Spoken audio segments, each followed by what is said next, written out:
నమస్తే. దేశవ్యాప్తంగా ఆరావళి పర్వతాల మీద చర్చ జరుగుతున్నది. నిన్న సుప్రీంకోర్టు తను ఇచ్చిన తీర్పును తానే ఆపేసింది. సుమోటోగా అది కూడా ఎందుకు సుమోటోగా తీసుకుంది అంటే, ఈ దేశంలో సుప్రీంకోర్టు ఇచ్చిన తీర్పు తర్వాత ఆ తీర్పు మీద పెద్ద ఎత్తున చర్చ నడిచింది. సుప్రీంకోర్టు కూడా ఇలాంటి తీర్పులు ఎట్లా ఇస్తుంది అన్న ఒక చర్చని చాలామంది లేవనెత్తారు. మొత్తం పర్యావరణాన్ని, ప్రకృతిని విధ్వంసం చేయడమే ఇది అని ప్రజలు నినదిస్తే, కొట్లాడితే దాన్ని సుప్రీంకోర్టు మీడియాలో వచ్చిన వార్తల్ని కానీ బయట జరుగుతున్న చర్చని పరిగణలోకి తీసుకుని సుమోటోగా తీసుకుని తను ఇచ్చిన తీర్పుని తానే ఆపేసింది.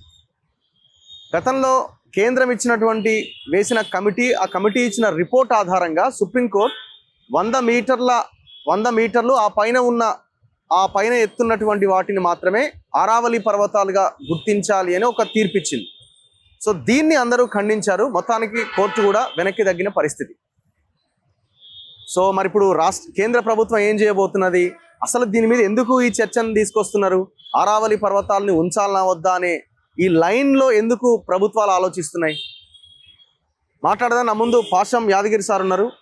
సో ఆయన ఈ పర్యావరణం మీద, ప్రకృతి మీద చాలా సందర్భాల్లో మాట్లాడిన విషయం మనందరికీ తెలుసు. మాట్లాడదాం సార్. నమస్తే. నమస్తే. సో మీరు ఎట్లా చూస్తున్నారు ఈ ఇష్యూ? దాదాపుగా ఒక నెల-2 నెలలుగా నడుస్తున్నది. సుప్రీంకోర్టు ఇచ్చిన తీర్పు, నిన్న సుప్రీంకోర్టు తనిచ్చిన తీర్పును తానే ఆపేయడం, నిలుపుదల చేయడం. సో ఏం జరుగుతున్నది? సుప్రీంకోర్టు ఇచ్చిన తీర్పు మంచిదే, రెండవ తీర్పు మంచిదే.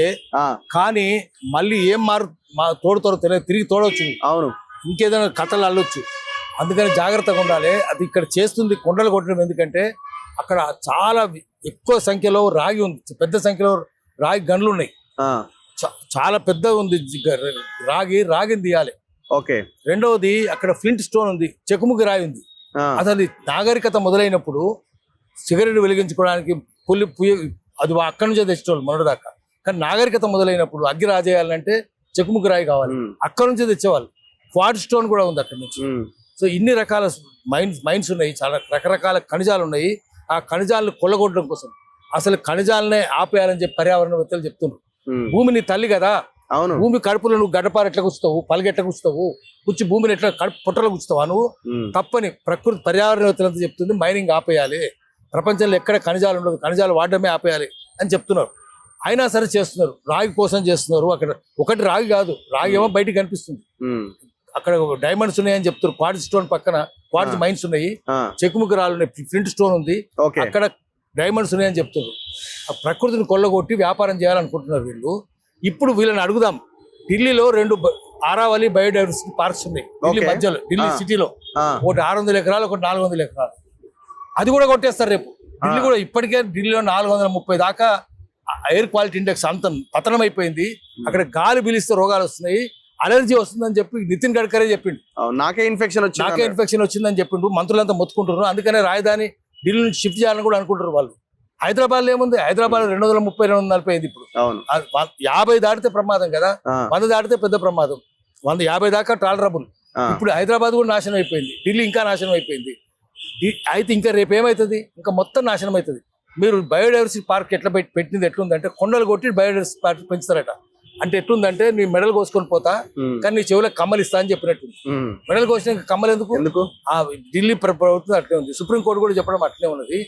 అది 100 మీటర్లు అట్లా చేయడం తప్పు. నాగరికత ఎక్కడి నుంచి ఎక్కడ దాకా పోతుంది? ఢిల్లీ నుంచి అటు వారణాసి వైపు ఉంటుంది, పెద్దది కదా అదంతా. ఢిల్లీ పక్కన హర్యానా ఉంది, గురుగావ్ నుంచి హర్యానా, రాజస్థాన్, గుజరాత్ వరకు, రాజస్థాన్, గుజరాత్ దాకా. మరి ఢిల్లీలో కూర్చున్న వాళ్ళు మోదీ, అమిత్ షాలు కదా, వాళ్ళ రాష్ట్రం కూడా నాశనం అవుతుంది కదా, ప్రకృతి నాశనం అవుతుంది కదా. ప్రకృతి తల్లి కదా. మామూలుగా హిందూ పురాణాల్లో కూడా ఏం చెప్తారంటే, ప్రకృతి పురుషుడు అంటే దేవుడు, ప్రకృతి పురుషుని కలయిక వల్లనే జీవకోటి ఉద్భవించిందని చెప్తారు. మరి నీ జీవకోటి అందులో పుట్టినోడు కానీ తల్లిని నాశనం చేస్తావు? ఉర్దూలో కూడా ఏం చెప్తారంటే, ఖుదా ఖుద్ పైదా హువా, దేవుడు స్వయంభూ తనకు తాను పుట్టిండు. ఉస్కే బాద్ కుదరత్ పైదా కియా, ఉస్కే బాద్ ప్రకృతిని సృష్టించిండు. మళ్ళీ దేవుడు సృష్టించడానికి నాశనం చేస్తున్నాడు.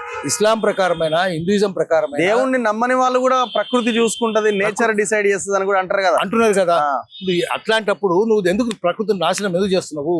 ఇది అత్యాశ వీళ్ళకు. దీని వెనక విదేశీ హస్తాలు ఉన్నాయి. ఎందుకంటే ఇండియా నాశనం అయితే ఏముంది, మైనింగ్ మాఫియా ఉంది. మాఫియా నడిపే వాళ్ళందరూ విదేశీ తొత్తులు, వీళ్ళంతా అమెరికా తొత్తులు. వాళ్ళు దేశం అంతా నాశనం చేయాలి. ఇప్పుడు మనం చూసినాం హైదరాబాద్ లో మన్నూరు కింద చూసినాం కదా, మన్నూరు కొండల్లో, శ్రీశైలం కొండల్లో అటుపక్క ఇటుపక్క uranium corporation of India limited వాళ్ళు వచ్చి యురేనియం తవ్వాలని చూసాం. అవును. యురేనియం అక్కడ ఏమవసరం, ఎందుకంటే ఇక్కడైతే మనం చూసినాం రకరకాల ప్రమాదాలు జరిగినాయి, చెర్నోబిల్ కూడా జరిగింది కదా. అవును. అయినా సరే యురేనియం ఎందుకు చేయాలని చూస్తున్నారంటే అమెరికాలో యురేనియం తవ్వడానికి వీల్లేదు, ఇక్కడ నుంచి తీసుకొని పోవాలి. పెద్ద ఆందోళన జరిగితే కదా, ఊ సాంబశివరావు లాంటి వచ్చి మేమందరం పోయినాము, మొత్తం చెంచులు కూడా లేచి కూర్చున్నారు.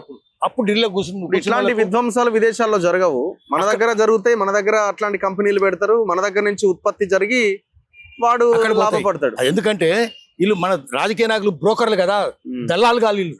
ఎందుకు అమెరికాలో ఎక్కడ మందుల కంపెనీలు ఉంటాయి, ఫార్మా మాఫియా ఎవడు వాని బ్రోకర్లు వీళ్ళు. అక్కడ తయారు చేయరు, ఇక్కడ ఎంత ఎక్స్పోర్ట్ చేస్తారు, పొల్యూషన్ ఎంత ఉంటుంది. మనం చూస్తున్నాం కదా ఫార్మాసిటీ ఎట్టుంది, ఆ పాశమైలారం గడ్డపోతారం పాటించారు, ఎంత భయంకరంగా ఉంది. స్వీడన్ లో వచ్చి పరిశోధన చేసి చెప్పారు ఇక్కడ భయంకరంగా విషయం ఉందని చెప్పి. ఆయన సోయిందా వీళ్ళకు? ఎందుకు పెడుతున్నారు ఇక్కడ? ఇది మైనింగ్ కూడా ఎందుకు చేస్తున్నారు? రాజకీయ నాయకులు బ్రోకర్లాలు, దళాలు కాళ్ళు. అందుకనే వాళ్ళకి ఎవడో విదేశాలకు అమ్ముడు పోయినారు. కాంప్రడార్ అంటారు, కాంప్రడార్ అంటే దళాలు కాళ్ళు అన్నట్టు. కాంప్రడార్లే ఉన్నారు ఇక్కడ, కాంప్రడార్ ఉన్నందుకు కాంప్రమైజ్ అవుతున్నారు. ఇప్పుడు అరావళి నాశనం చేస్తే మొత్తం ఢిల్లీ పోతుంది, నాశనం అయిపోతుంది. నార్త్ ఇండియా మొత్తం నాశనం అవుతుంది. ఇప్పటికే నార్త్ ఇండియాలో భయంకరమైన విషయం ఉంది అక్కడ. ఢిల్లీలో అంత 430 AQI అంత ఇండెక్స్ ఉంటే ఇంకా నాశనం చేస్తారా ఢిల్లీని? ఢిల్లీ ఎన్ని చోట్ల 400 కంటే తక్కువ ఎక్కడ లేదు. ఢిల్లీలో 430 మ్యాక్సిమం ఉంది, కానీ అది కూడా తక్కువ చేసి చెప్తారు. 500 ఉందని చెప్తున్నారు, మంత్రులే చెప్తున్నారు మాకు అలర్జీ వస్తుంది, రోగాలు. For example sir, first supreme court judgement ఇచ్చినప్పుడు ప్రజల్లో ఈ స్థాయి వ్యతిరేకత కనుక పొరపాటున రాకపోయి ఉంటే అయిపోయేది కదా. అయిపోయేది. కోర్టుల జడ్జిమెంట్ ఎట్లా వస్తున్నాయి, ముందు ఒకటి చెప్పడం, తర్వాత దాన్ని వాపస్ తీసుకోవడం. అప్పుడు రేపు చూసినాం కదా, బీజేపీ నాయకుడు అమ్మాయిని రేప్ చేస్తే ఉన్నావు ఏం చెప్పిండ్రు, ఉన్నావు రేప్ కేసులో ముందు ఏం లేదు వదిలేశారు, తర్వాత సిగ్గుపడ్డారు. అందుకనే కోర్టులకు మొట్టికాయలు వేయాలి. పైన కూర్చున్న వాళ్ళు ఒక దీని జడ్జిల మీద కూడా ఒక ఆంబుడ్స్మన్ ఉండాలి, లోకాయుక్త లాంటి వాళ్ళు ఉండి తప్పులు చేస్తే క్లాసులు పెట్టాలి. క్లాసులు ఉంటాయి వాళ్ళకు కూడా శిక్షలు వేయాలి. ఆంబుడ్స్మన్ ఉండాలి. తప్పు జడ్జిమెంట్ ఇస్తే చట్ట విరుద్ధమైన జడ్జిమెంట్, దాన్ని అల్ట్రా వైరస్ అంటారు. అంటే రాజ్యాంగ విరుద్ధమైంది అల్ట్రా వైరస్ జడ్జిమెంట్ కనుకుంటే ప్రకృతి విరుద్ధమైంది, రాజ్యాంగ విరుద్ధం ఉంటే అప్పుడు కూడా శిక్షలు వేయాలి. భోపాల్ గ్యాస్లో ఏం చేసి చూసినా కదా, 1984 December 2 ఒక్క రోజులో 65,000 మంది చచ్చిపోయారు. ఆ తర్వాత 1.5 yearలో 1.5 lakh చచ్చిపోయారు. మొత్తం 2 lakhs చిల్లర చచ్చిపోతే యూరియన్ కార్బైడ్ అండర్సన్కి ఏమి శిక్షలు వేసారు? Chief justice of India Mohammadi, it is like car accident, culpable homicide not amounted murder అన్నాడు. ఒక్కరోజు ఆండర్సన్ గాడి అందాం వాడిని, వాడు ఒక్కరోజు కోర్టు పోలీస్ స్టేషన్ మెట్లెక్కలేదు, కోర్టు మెట్లెక్కలేదు, జైలు మెట్లెక్కలేదు. ఏ విమానం దిగిండో ఆ విమానం ఎక్కిపోయి ఒక్కరోజు పార్లమెంట్ చర్చ జరగలేదు. ఏం పార్లమెంటు? ఈ ప్రపంచంలో పారిశ్రామిక విప్లవం వచ్చినాక ఇంతకంటే పెద్ద ప్రమాదం జరగలేదు. అయినా సరే సిగ్గుంది మన జాతికి. వాడు తనాలి కదా, జైల్లో ఉరిదీయాలి కదా వాడిని, ఆండర్సన్ ను. ఎందుకు? వాడు రాజ్యాంగంగా బతికిండు. మరి తెలుసు, అందరూ తెలుసు. అమెరికా వాడు కాపాడిండు, ఇండియన్ రాజకీయ నాయకులు కూడా కాపాడిండు. అందుకనే దేశంలో రాజ్యం లేదు, రాజ్యాంగం లేదు. ప్రజలే చైతన్యవంతులు కావాలి, వాళ్ళకి సోయి తెచ్చుకోవాలి, చేతిలో రాయి తెచ్చుకోవాలి, మెదడులో సోయి తెచ్చుకోవాలి, చేతిలో రాయి తెచ్చుకోవాలి. తప్పు చేసిన పట్ట కొట్టాలి. అంతే తప్ప మనం రాజ్యాంగ సంస్థలు ఏది నమ్ముకోవడానికి వీలు లేదు. పౌర సమాజం స్పందించాలి. ఇప్పుడు ఇన్ కేసు ఆరావళి పర్వతాలే కనుక లేకపోతే, ఇప్పుడు నార్త్ లోనే కదా ఇప్పుడు వీళ్ళంతా బలంగా ఉండి ఆడ రాజకీయం చేస్తున్నారు, మరి అక్కడ ఉన్న ఓట్లు కూడా పోతాయి అని ఆలోచన కూడా ఎందుకు? వాళ్ళకి సోయుందా? అమెరికా వాడు కదా చెప్తుంది, వీళ్ళు దళాలు కాదు కదా. వాడు చెప్తుండు మైనింగ్ అంతా వాళ్ళే చేస్తారు. మనం uranium corporation of India limited చూసినాం కదా, మన ఊర్లో ఏమైంది, నల్లమల్ల అదే కదా జరిగింది. వాళ్ళు చెప్తుంటే చేస్తారు. మందుల కంపెనీలు ఎంత విషయం ఉంది ఎక్కడ చేసిన, అయినా సరే మందుల కంపెనీలు ఎందుకు పెడుతుండ్రు? ఈ బ్రోకర్లు ఇల్లు, రాజకీయ నాయకులు బ్రోకర్లు, ఐఏఎస్ ఆఫీసర్లు జోకర్లు. కోర్టు ఎట్లా ఇచ్చిందంటారా? కోర్టు కూడా అట్లే ఉంది. రేప్ కేసు ఏమైంది, అటువంటిది ఎన్ని భూపాల్ గ్యాస్ ఏమైంది చూసినాం కదా. 1997లో జడ్జిమెంట్ వచ్చింది. 84లో యాక్సిడెంట్ అయితే 97లో జడ్జిమెంట్ 13 ఏళ్ళు లాగింది. తర్వాత ఇంకా అన్యాయం ఏంటంటే, ఆ చీఫ్ జస్టిస్ ఆఫ్ ఇండియా ఏం చెప్పిండంటే, on retirement chief justice of India will assume charge as Bhopal gas hospital chairman. Bhopal gas hospital trust పెట్టిండ్రు, దానికి నేను చైర్మన్ అయితే 140 కోట్లతో ట్రస్ట్ పెట్టాను అంటే తినేసి 140 కోట్లు. జడ్జిమెంట్ రాసుకొని తిన్నాడు. ఏమైంది? నేను చాలాసార్లు టీవీలో కూడా చెప్పిన, నా మీద కేసు పెట్టుకోండి, కంటెంప్ట్ కేసు అని చెప్పి పెట్టుకోమనండి. ఇట్లా ఉన్నది. ఎందుకంటే చర్చ అయింది అనుకోండి, మనం చర్చ పెడితే ఇంకా ఇజ్జత పోతుంది, పరువు పోతుంది. ఇప్పుడు మీరు చర్చ పెట్టాలి, తెలంగాణకి పౌర సమాజం చర్చ పెట్టాలి. తెలంగాణకి లింక్ చేస్తే ఇప్పుడు కోకాపేట్ నియోపోలిస్ దగ్గర మొత్తం కొండలు గుట్టలే కదా, అన్ని అవే కదా, మొత్తం తోల్చేసి గవర్నమెంట్ ల్యాండ్లను అమ్మేస్తున్నారు, చేస్తున్నారు, అన్ని చేస్తారు. పడమటి జరిగింది, ఇప్పుడు అదే జరుగుతున్నది. ఎప్పుడైనా ప్రకృతిని నాశనం చేస్తుంది. ఇప్పుడు ఎందుకు మనం చెప్దాం, కరీంనగర్ జిల్లా ఉంది, ఒక్క రాజకీయ నాయకుడు సోయిందా? అన్ని రాజకీయ పార్టీలు కలిసి కొండలని కొట్టిపారేస్తారు. అవును. ఆఖరి కొండగట్టు ఆంజనేయ స్వామికి లక్షల మంది వస్తారు. అది కొండ కొట్టేస్తే, ఎందుకంటే టాన్ బ్రౌన్ అది చాలా విలువ ఉంది అమెరికాలో, రష్యాలో, చైనాలో. విలువ ఉంది, అదంతా ఎక్స్పోర్ట్ చేస్తారు రాజకీయ నాయకులు, దళాలు కాళ్ళు. బస్సు ఇట్లా తిరిగిపోయింది, మొదటిసారి కొట్టేస్తే మెయిడన్ రన్ లో తిరిగిపోయి కింద పడి 65 మంది చచ్చిపోయారు. సో ఇంత రాజకీయ నాయకులకు కొండలన్నీ కొట్టేసిరి, అడవులని మహాముత్తారం రామగిరి కొండలన్నీ కొట్టేసిరి, ఇసుకంతా తీసుకొని పోతున్నారు. 98 మంది చచ్చిపోయారు ఇసుక లారీల కింద పడి, నేరల్లో 35 మంది చచ్చిపోయారు. ఇసుక బాయే, కొండలు బాయే, అడవులు బాయే, బొగ్గు బాయే, ఆఖరికి గుంజపడుగు మంతరి మధ్యన 5 లక్షల మంది ఇటుక బట్టలు పనిచేస్తారు, మట్టి కూడా పోతున్నాయి. ఏం పోయింది? నీళ్లు పోయినాయి, మట్టి పోయింది. ఒక్క కరీంనగర్ జిల్లా ఎంత విధ్వంసమైంది ఎవరైనా పట్టించుకుంటుండా? దొంగలు కదా రాజకీయ నాయకులు, బ్రోకర్లు. అందుకనే అటు రాజకీయ నాయకులను గల్లా బట్టి అడగాలి, అటు గల్లా పెట్టెలు నింపుకొని గల్లా బట్టి అడగాలి, వాడిని నిలదీయాలి, పౌర సమాజం నిలదీయాలి. పౌర సమాజం కూడా ఇప్పుడు ఈ ప్రకృతి పర్యావరణం మీద అంత పెద్ద డిస్కషన్ లేదు. ఒక దగ్గర కంపెనీ వస్తుంది, అక్కడ ఏమైనా తీసేయాలి కొండలు గుట్టలు అంటే తీసేయండి, కంపెనీ వస్తుంది కదా. జనానికి పెద్ద అపార్ట్మెంట్లు, ఫ్లైఓవర్లను మనం డెవలప్మెంట్ అనుకుంటున్నాం, కానీ మనం పీల్చే గాలి, స్వచ్ఛమైన గాలి మనం పీల్చట్లేదు. ఫ్లైఓవర్ ఏం కావాలన్న ఆలోచన మనం చేయట్లేదు. పౌర సమాజాన్ని చైతన్యవంతం చేయాలి కదా, జాగృతం చేయాలి కదా, అది మనం చేస్తలేం కదా. పరిశ్రమ పెట్టినంటే అది విధ్వంసం, ఎవడైనా దాన్ని అభివృద్ధి అంటే అంతకంటే తిక్క నిర్వచనం లేదు. చదువుకున్న వాళ్ళే తిక్క నిర్వచనం. ద్రౌపది గుడ్డలు లిపుతుంటే ఏం చేసిండ్రు? ఆ పిల్ల 4 పేర్లు చెప్పింది, ఆచార్యుల పేరు, భీష్మాచార్య, ద్రోణాచార్య, కృపాచార్య, అశ్వత్థామ.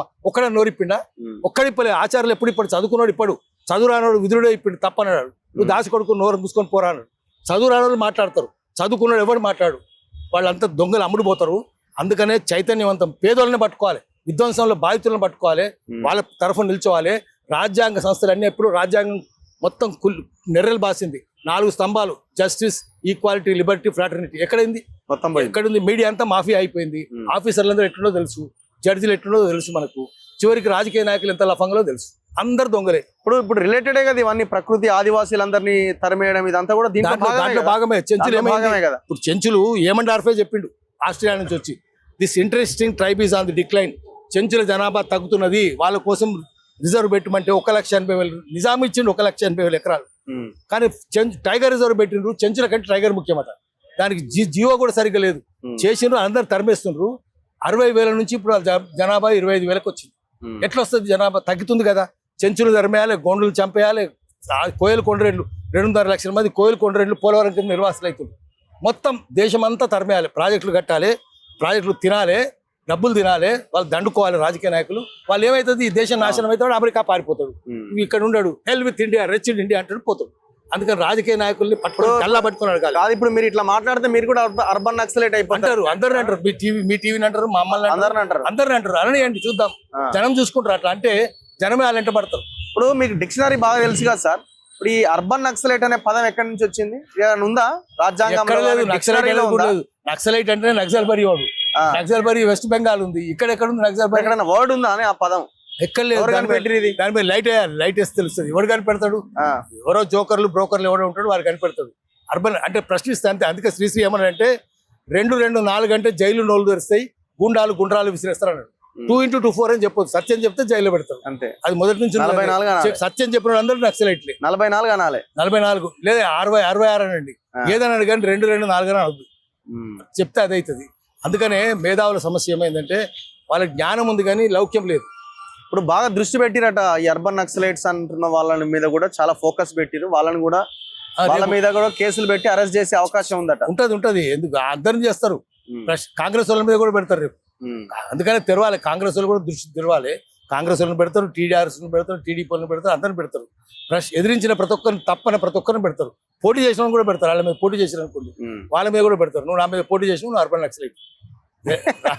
అట్లా పరిస్థితి ఉన్నది. ఇప్పుడు ఇన్నే అరెస్ట్ ని మీరు ఎట్లా చూస్తున్నారు? ఆయన ఇన్నే అరెస్ట్ తప్ప ఆయన ఏదో పోయిండు చేసిండు, పోయి చెప్తాడు. ఎవరైనా సరే పోయి చెప్పుకుంటారు.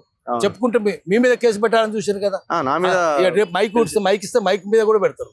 చట్టం ఎట్లుందంటే మీరు రాసిన అనుకోండి, పేపర్లో రాసిన దాన్ని అది వాడు రిపోర్టర్ మీదనో ఎడిటర్ మీదనో కోపం ఉంటుంది. ఆ పేపర్ ఇంటి డెలివరీ చేసిన పేపర్ బాయ్ మీద కూడా కేసు పెడతారు. అట్లా పేపర్ బాయ్ నువ్వు ఎందుకు వేసినావు రా అని చెప్పి పేపర్ ఇచ్చినోడు ఉండొద్దు, ఎవడు ఉండొద్దు అక్కడ. అట్లా చట్టం అట్లా తయారు చేసిండ్రు, వాళ్ళు ఘోరంగా తయారు చేసిండ్రు. నేరస్తుల చేతిలో ఉంటే అందరు నేరస్తులే కదా. 543 మంది ఎంపీలు బుద్ధిమంతులు ఉన్నారు ఎవరన్నా? అందరు డబ్బులు టికెట్లు అందరూ అమ్ముకుంటారు కదా. జనం ఏం చేస్తారు? కింద పేదలు అడుగుతారు, ఏం రా ఓటు అమ్ముకుంటావురా అని. కానీ నాయకులను అడగాలి కదా, ఏం రా టికెట్ అమ్ముకుంటావా అని. వాడు పైన టికెట్ కొంటుండు, కింద ఓటు కొంటుండు. మరి అందరికి పైసలు వాళ్ళకే ఇస్తారు కదా, పేదలు ఉంటారు ఆడన్నా. ప్లూటోక్రసీ అంటే ధనవంతుల రాజ్యం, క్లెప్టోక్రసీ అంటే దొంగల రాజ్యం. క్లెప్టోక్రసీ ఉంది, డెమోక్రసీ లేదు దేశంలో. డెమోక్రసీ లేనప్పుడు మనం ఉన్నది ఉన్నట్టు చెప్పాలి, చదువుకున్న వాళ్ళు చెప్పాలి. ప్రజాస్వామ్యం అండి ఇట్లుంటుందా అంటారు. ప్రజాస్వామ్యం ఎక్కడుంది? ఇక్కడ చోరతంత్రం, పొలిటికల్ సైన్స్ క్లెప్టోక్రసీ అంటారు. అంటే రూల్ బై థీవ్స్, దొంగలే ఉన్నారు. దొంగలకు సద్దులు మోసే లంగలు ఆఫీసర్లు ఉన్నారు. వాళ్ళు దొంగలు, వాళ్ళకి సద్దులు మోసే లంగలు. దాన్ని మనం ఉన్నది ఉన్నట్టు చెప్పుకోవాలి. చెప్పుకుందాం, చూద్దాం ఏం చేస్తారో చూద్దాం. అన్నిటికీ సిద్ధమై చేయాలి మనం. Thank you sir, thank you very much. ఇది పార్శ్వం యాదగిరి గారితో స్పెషల్ ఇంటర్వ్యూ. చూస్తూనే ఉండండి మన తొలి వెలుగు.